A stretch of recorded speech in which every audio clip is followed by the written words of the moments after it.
Chris Mhm. McLoughlin, welcome to the shed. It's lovely to see you. Hiya. How are you doing? I'm good. I have to say, this is the best interview I've ever had because the pre-interview was so thorough. We Oh, you really, know what? I was wondering if we should fess we up should reference. We should. and have the best conversation ever, and I forgot to press record. So it's all a learning curve. Oh, Second best conversation ever. second best conversation. We're going to talk about lots of things, and one is making mistakes and how that's okay as part of our development as rounded human beings. So the fact that I've just had a whole interview with you and didn't record it, that means this is going to be a new experience for us both. Exactly. There Learning are curve. things I want to talk about. I want to talk about the books first, and then all of the other stuff that we can hammer through. So the first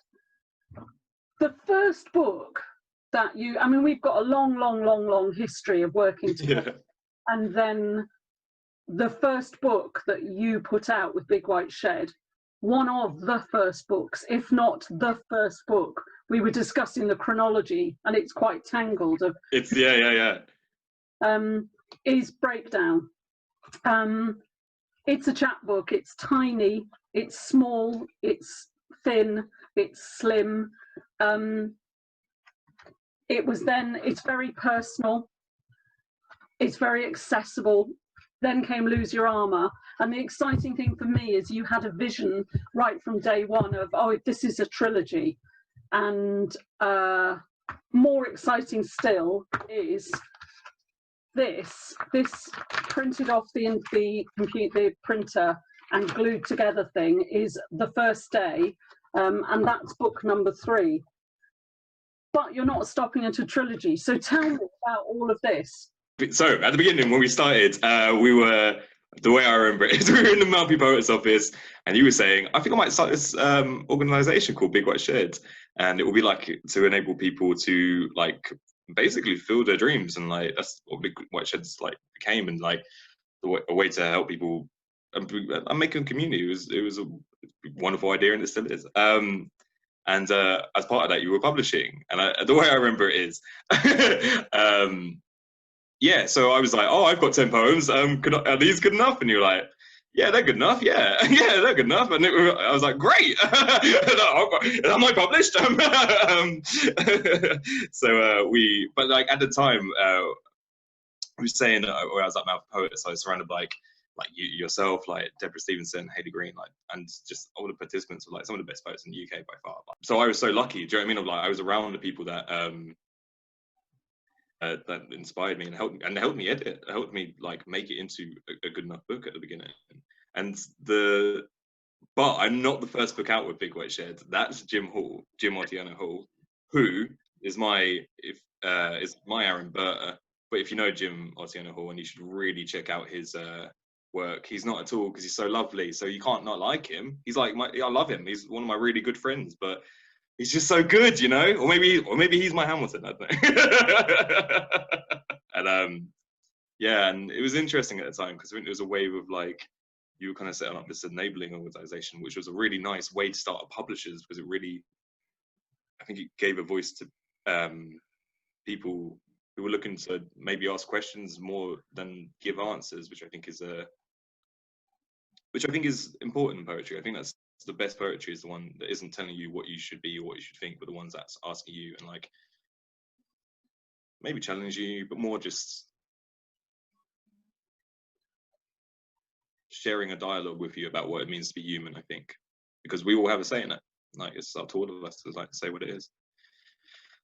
So yeah, that's oh yeah, so that's Breakdown. It was my 10 best poems, which I was saying I really fluked out on, because I put them together in a kind of narrative that I was like, this does work. Oh, this kind of, but it wasn't like a really intentional thing. I'm so lucky I did, because it's the foundation of then what will become the Graffiti Grimoire, which is this series of chapbooks that I'm making at the moment, which is what you're describing.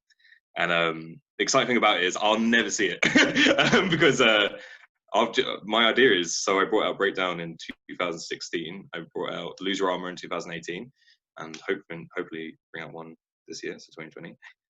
So every 2 years I write a chapbook, and although I think it covers a lot of things and a lot of themes and a lot of like difficulties, and like there's a lot of aim in these books to just show what it is to be human and not perfect, and like share that with each other. But also, to be honest, like but also it's my journey in masculinity a lot, because I think we're in an age of transition right now, and like I think it's important that we start these conversations. This is what I said about questions. Like we need to start conversations about what masculinity is. We're currently redefining it, and that's really great and like a lot of responsibility. But it's not just. I think it's like we say quite often of like this dialogue belongs to everyone. Like everyone needs to say. It's the same as how we have conversations about feminism, in terms of like these things only work when we come together and we approach everything as humans, and sort of. And it's the same with masculinity in terms of like if we're redefining what it means, if we're redefining genders at all, if we're doing all this work, unity is the most important thing. We need to come together and have a conversation, and I think that's what poetry does. I think poetry, good poetry, doesn't just talk at you. It brings you into the poem and asks you how you feel about it. It starts conversations. I mean, that's definitely my experience with these so far. Yeah, they are very personal stories of you, and yet they leave me asking questions about myself, and I know I'm not the only one who feels that. So the questions that they raise and the conversations that they generate really have been quite a powerful thing for the people who've read or seen you perform these poems. And the launch itself wasn't just a reading, it was a performance. I know you took yourself away, and I know you rehearsed and rehearsed and rehearsed. It's filmed, people can see it on YouTube.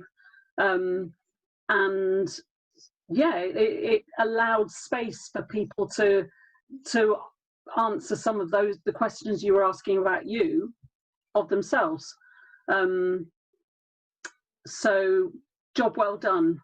To all my authors, that's what you wanted to do. Job well done. Job well done. Job well done. But I think we've always had that interesting relationship in terms of like, so we've known each other a long time now, and discussing gender. And like one of the interesting things of like being part of Big White Shed is that I got to know about and got a bursary for the drag workshop, Drag Me Up, with Tom Seddon and Lewis Barlow and yourself, and that was amazing because like, so during that we dressed up in drag and we wrote about how we felt, sort of thing, and that was so interesting because this is all just how I felt, but I felt like I was dressing up as maybe a representation of a woman, although we were dressing up and as a representation of like a woman for me. It taught me so much about masculinity. It taught me so much about like, as soon as I had like hair and makeup on, I was like, I feel pretty. I like this. Is this a strange gender thing in terms of like, is this why is this such a big debate about how people want to present themselves? Why do people not have autonomy over their own self-image? That's ridiculous. And I think it's things like that of like, going forwards, I hope the conversation never ends. I hope masculinity is never defined. I hope it's ever evolving, just like all of these things, because times will change and different things will be needed from men. And maybe at one point gender roles won't exist, and maybe they will. I have no idea. But either way, like, the only way we're going to get anywhere is together, I think, And I think that's what poetry is. I think poetry is everyone coming in the room and saying, I don't know exactly, or a lot of people coming in the room and saying, I don't know exactly how I feel about this. And everyone saying, me neither. Just working out together, I think. And you do it in a very honest way. It's quite a brave way. And I know when you deliver a workshop, you very much give of yourself. There's no persona of the teacher at the front of the class delivering a workshop. And I know you work very hard, because we deliver a monthly poetry writing workshop called Write the Poem. The name came from you, because we used to have conversations and you'd say, Anne, write the bloody poem. So, and I know how hard you work at creating exercises for the participants to explore, well, not just thoughts and feelings and memories and raising questions and having conversations, but also playing with form and playing with structure, so that we're exercising every muscle in our brains and bodies when we're doing it. And I think I recognize that when you perform or read, because it feels like you do that with the audience. You ask them to participate. So is that something that you've learned along the way, that asking people to give of themselves as much as you're giving? That's a good question. I think in every poet's journey, they have to make a choice. It comes to little crossroads where you start getting a bit popular and people start listening to what you say. And I think you have to make the choice then of if you're going to be someone who is promoting dialogue or promoting your view. And I think you can do both. And I don't think it's like as limited as like the way I'm putting it.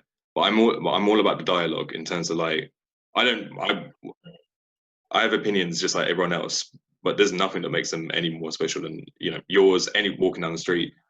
And that's genuinely true. And the more, unfortunately, in society right now, the more we're kind of learning, that maybe our leaders are not, their opinions aren't always amazing, to be honest. So like, it really is a level field in terms of like, there's a lot of responsibility to be belonging to this age, I think. But it comes from like taking your place. And that's hard, especially if you've been taught your whole life, you know, to hide or to, you know, or you've not been supported in that way. And I think it's that both through the workshops and like performing of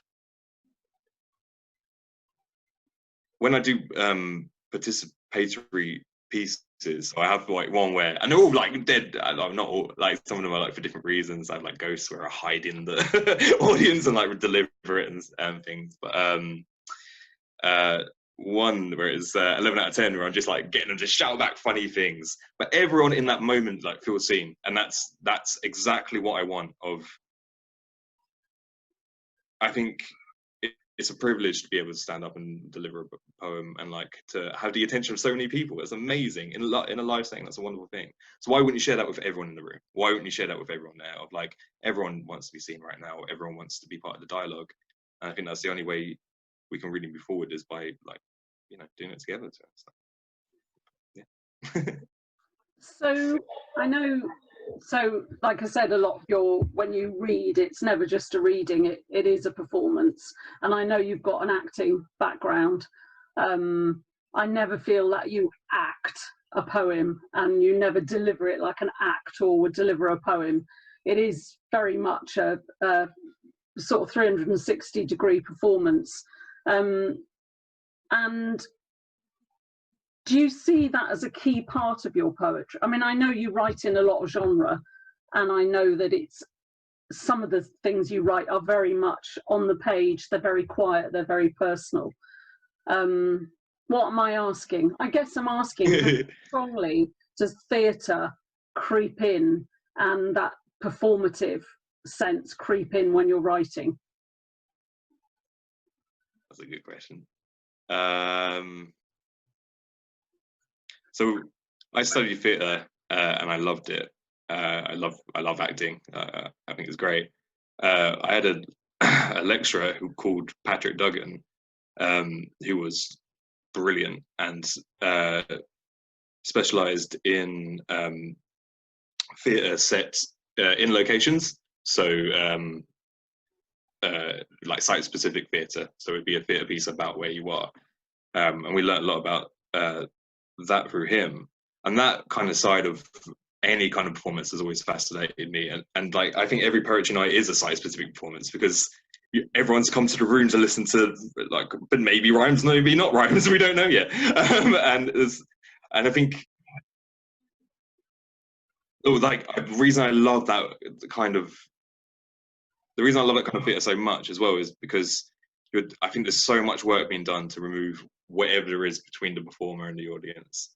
And the more you do that, I think maybe the more wall up is more, maybe you're looking at reflection and you can kind of see, you know, society on stage, that kind of thing. But I think the more you take the wall down, the more that the audience is part of a conversation. And if they're part of the conversation, then art's apt.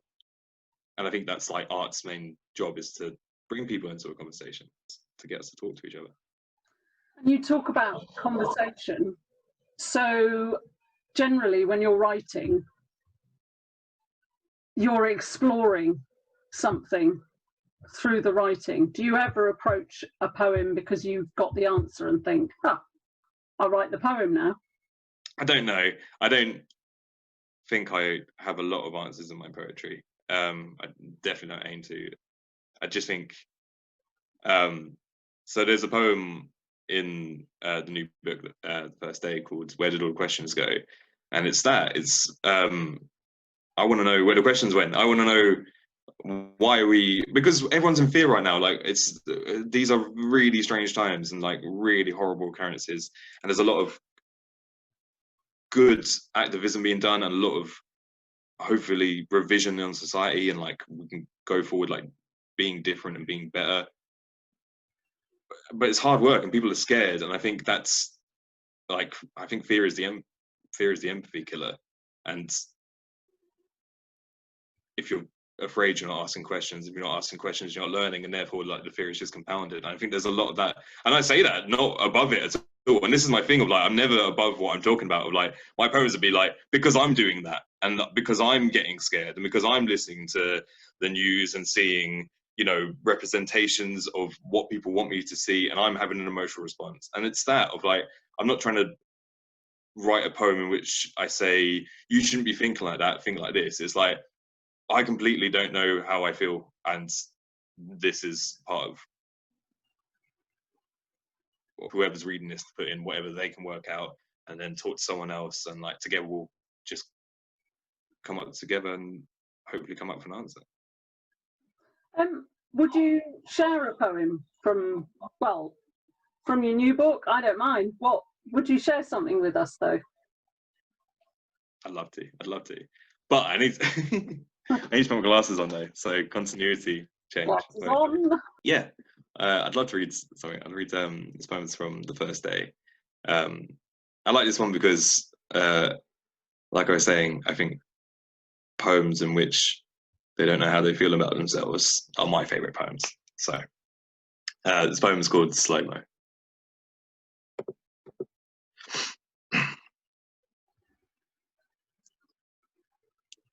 I am Slow Mo, an android after hard reboot, rebuilt with spare parts. I don't yet know how to steer this heart. System restart.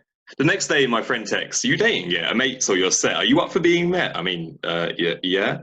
First date, coffee place, hearts race, through questions, breakneck. Share stories of sorrow, hopes for tomorrow, cures and letters to somewhere inside. A gear beats loose. I am Slow Mo. Communication error. My insides were fried during a solar eclipse.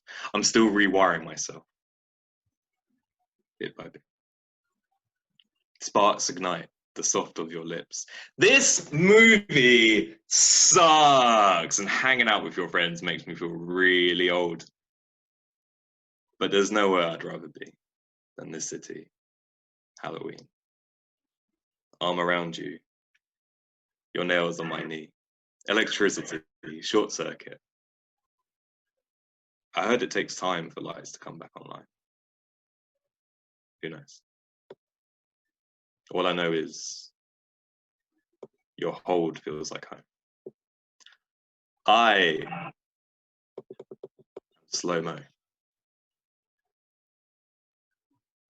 I overload easily. Touch is still scary to me. Corrupt memories, struggling to ask, may I have this dance? your hips in my palms. Our paths start to pump. You city bound, I still high speed processing, rewind, found a heart compatible with mine, but my joints are rush shut. I am slow-mo. And I take time. Our last coffee date, last conversation, last kiss. If I knew, I'd have brushed my teeth better. I lean in. You say you have a cold. It isn't dawning.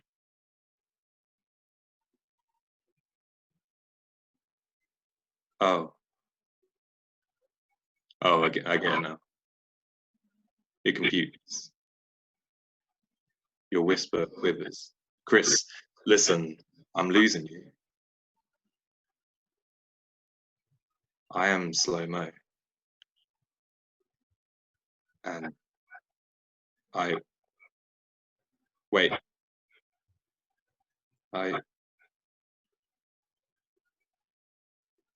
Cool. Oh, classic Chris McLoughlin. I cannot wait. It is like you pull us in. It's like a film. It really is like a film. Like I can see it, and it's like shot by shot, and it's those tiny, really personal details that I think we feel, but perhaps would be too embarrassed to admit to other people, and you just go and admit them. So yeah, I can't wait. I would love to talk more about that, but I know there's so much else that you do. I've spoken a bit about how you've got the theatre background, how theatre is very much a part of your practice, your delivery, the way you write. I know you were involved with Apples and Snakes Poetic Theatre Makers, but I also know that you have a really strong bond with music. And at the moment, I referenced at the start learning and mistakes and how important they are. And you're at the moment on YouTube, you've got this thing called Casreel, where you are, you'll correct me if I'm wrong, basically doing you're learning how to play a cover of a song just on an acoustic guitar, and it's about you learning. It's not about delivering this perfect cover, it's about the learning. Tell me a little bit about that and how that fits in with the poetry. How's that feel with poetry? Well, like you just mentioned there about the Poetic Theatre Makers, and so if people don't know, it was a project set up by Alia. It was amazing. She like built up from grassroots.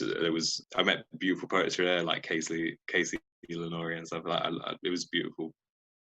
And it's the same with that, with like all these experiences. I think is my point of like, I love the connection. I love each one has like a snapshot of like a group of people, and like you know, life is about moving on and finding new experiences, but it's also about, you know, remembering these moments. And I think that's what Casreel was a little bit for me in terms of I'm not that great. I'm all right at an open mic, I reckon. I'm at all right level. Got a couple of songs that I think I could, you know, do pretty well. But I want to be a load better. Well, I'm only going to get to do it once. Once you're good, okay, you've got to keep working to be good. But you know, you only go through the journey once. And if I can like record that, any mistakes I make and people can learn from, not do them, brilliant. I'm like, I don't mind looking like an idiot. I'm just like trying it, and I think that's the point of. And so I do a show called Learning Curve on Casreel as well. Spelled CASSRIEL. I'll get quicker now.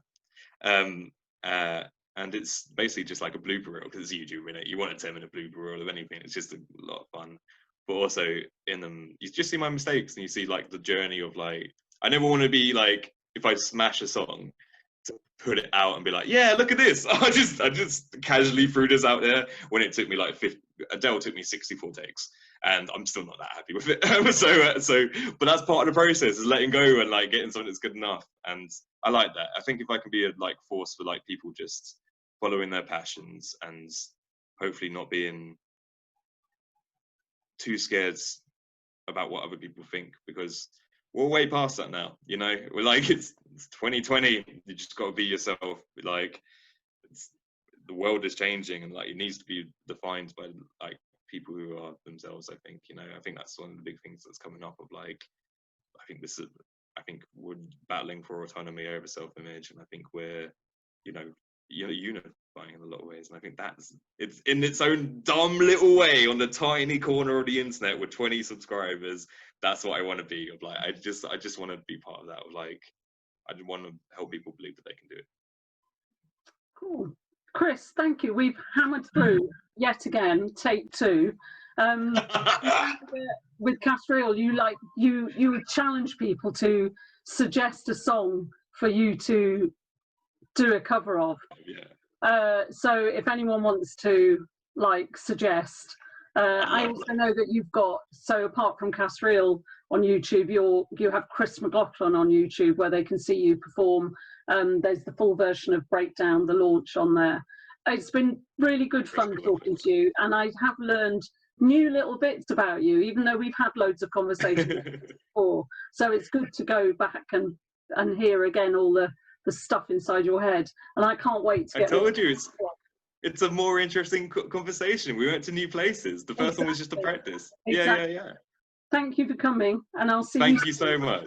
Bye, my lovely. I'm going to repeat this because I said in the last one, but thank you so much, because honestly, my entire journey, you've been by like pretty much in poetry, you've been by my side, and like I owe so much to you and like your friendship and like going through it. And thank you for all of that and this interview. Bye, my love. Take care. See you soon. Bye.